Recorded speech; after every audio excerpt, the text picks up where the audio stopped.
Salut à tous. Toujours les équations cartésiennes de plan. Je vous propose quelques petites questions d'application directe. Alors voilà l'énoncé. On a un plan P d'équation 2x moins y plus z plus 3 égale 0. Comme première question, on peut par exemple trouver des points.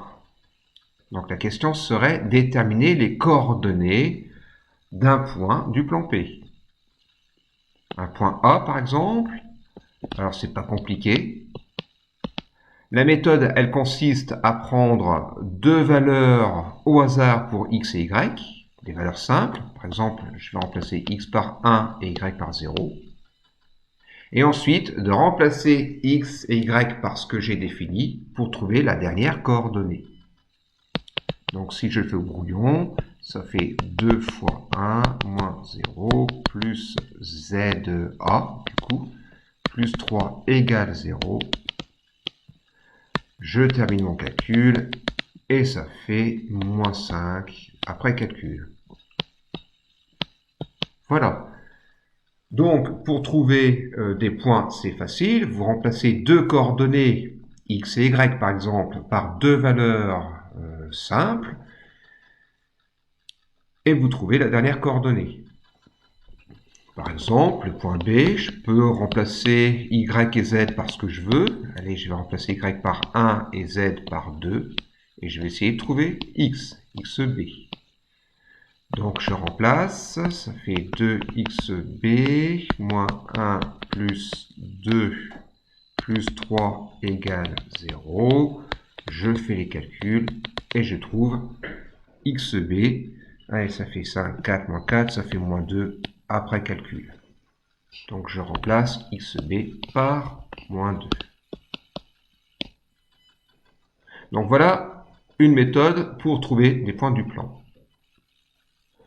On pourrait vous poser d'autres questions. On pourrait vous demander cette fois-ci si un point appartient à un plan ou pas. Par exemple, si je vous dis est-ce que le point C de coordonnées 2, 6 et 1 est sur le plan P, la méthode c'est simple. Vous remplacez x, y, z dans l'équation cartésienne du plan par les coordonnées de C et vous voyez si ça fait 0. Donc, si je rédige au minimum, on calcule 2xc moins yc plus zc plus 3.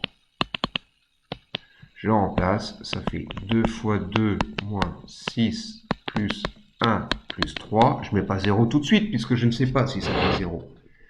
Maintenant, je calcule. Allez, ça fait 4 moins 6 plus 1 plus 3. Moins 2, moins 1, 2, ça ne fait pas 0. Bon, puisque ça ne fait pas 0, ça veut dire que les coordonnées du point C ne vérifient pas l'équation cartésienne du plan. On en déduit donc que le point C ne fait pas partie du plan.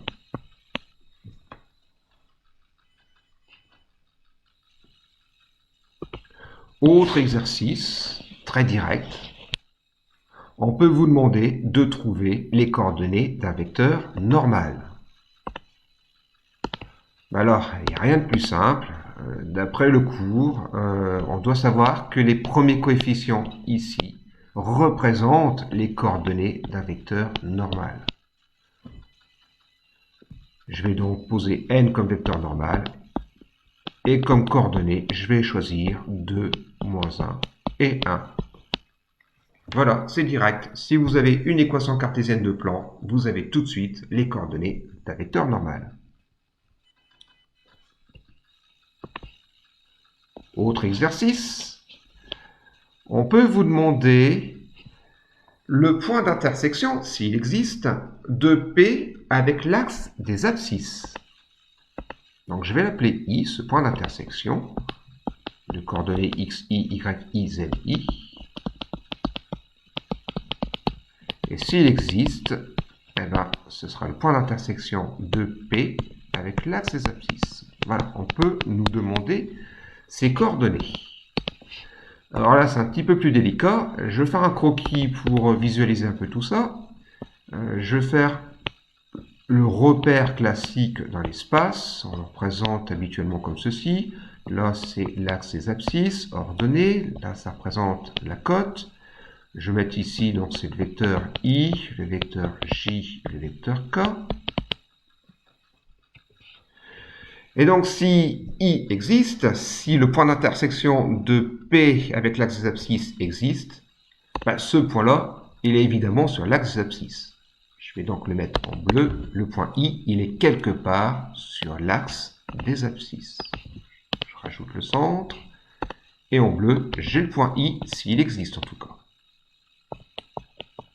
Voilà, avec XI, YI, ZI. Oui, mais comme I appartient à l'axe des abscisses, ben je connais déjà deux coordonnées. YI vaut 0 et ZI vaut 0. Voilà, je connais déjà ces deux coordonnées. Ces deux coordonnées sont nulles. Donc si je remets les coordonnées du point I à côté, eh ben, XI je ne connais pas, mais YI et ZI vaut 0. Je répète, c'est vraiment parce que le point I appartient à l'axe des abscisses. Ben, tout point qui appartient à l'axe des abscisses ont une ordonnée nulle, Y nulle, et la cote nulle, Z nulle. En gros, vulgairement, un point qui est sur l'axe des abscisses, il peut être devant ou derrière, certes, mais il est ni à gauche, ni à droite, ni en haut, ni en bas. Si on peut parler de cette manière, c'est vraiment pour vulgariser. Alors, j'ai pas fini, il reste XI. Ah, I étant le point d'intersection de P avec l'axe des abscisses, il appartient à P aussi. Donc, je peux remplacer les coordonnées de I dans la représentation, dans l'équation cartésienne de P. Donc j'y vais, je remplace les coordonnées de I dans l'équation cartésienne, ça fait 2xi, moins yi, mais on a vu que ça faisait 0, plus zi qui fait 0, plus 3 égale 0. Et c'est comme ça que j'en déduis, après calcul, l'abscisse du point I, ce qui ferait moins 3 demi. Donc, le point d'intersection du plan et de l'axe des abscisses a comme coordonnées moins 3 demi, 0, 0. Si vous m'avez compris, vous pouvez trouver le point d'intersection, s'il existe, de P avec l'axe des ordonnées. Donc, s'il existe, c'est un point, je vais l'appeler R, ce point-là, par exemple. C'est un point qui serait ici. Donc R, point d'intersection de P avec l'axe des ordonnées. Bon, puisque R est sur l'axe des ordonnées, ça veut dire que son abscisse est nulle, tout comme la troisième coordonnée, tout comme la cote.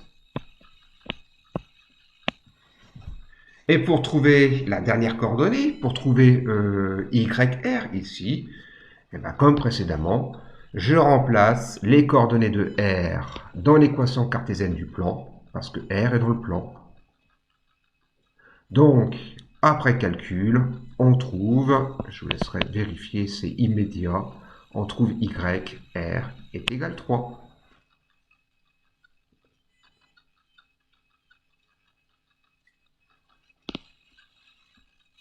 Et histoire d'être complet, on va faire le dernier point, le point S. Allez, si j'appelle S le point d'intersection du plan avec le troisième axe, la cote.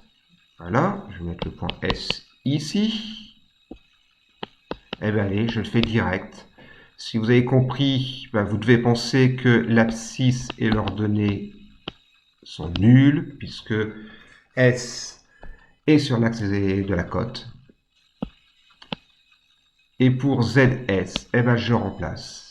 Allez, si je remplace, ça fait ZS égale à moins 3. Voilà, qui vaut ici moins 3. Donc évidemment, c'est un croquis. Mon repère ne reflète pas la réalité. C'est que ce qui veut dire que j'ai trouvé les points d'intersection du plan P avec les trois axes. en fait, le plan P, là, je peux le dessiner. Alors, si ces points d'intersection existent, là on a prouvé qu'ils existaient, ce ne sera pas toujours le cas. Effectivement, si le plan P est parallèle au plan formé par les axes OX, OY, ben, il n'y aura pas de point d'intersection avec ces axes à moins qu'ils soient confondus.